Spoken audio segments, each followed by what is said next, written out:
it's music to many of our ears. I can tell you that I spoke with a UNLV professor who also studies the history of the gaming industry. He says that paid parking along the Las Vegas Strip was always a bad idea. It may even be responsible for a decline in tourism coming from California, and he thinks that the rest of the hotels and casinos along the Strip need to take notes. It does change my game plan a lot. Philip Wells just moved to California. He and his family decided to take a day trip to Las Vegas for the first time on Saturday. And they learned quickly the price to park and explore on the Las Vegas Strip wouldn't be cheap.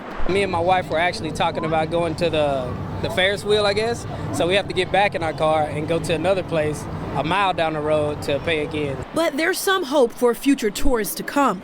Last week, the Wynn and the Encore announced they're making self-parking free for everyone.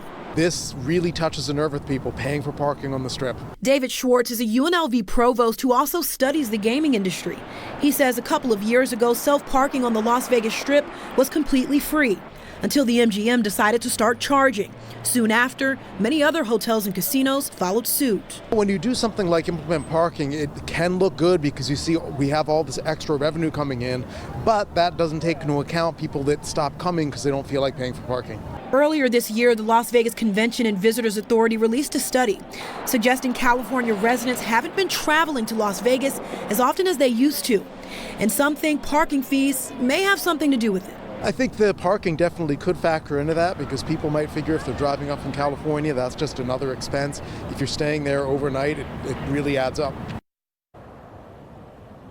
Yeah, a lot of California residents and locals and people in general happy to hear that the Encore and the Wynn now have free self-parking for everyone. And if you spend more than $50 inside of there, $50 or more, valet is also free. And I can tell you, everyone I spoke with today says they hope that the rest of those hotels and casinos will also go ahead and nix parking fees on the Strip.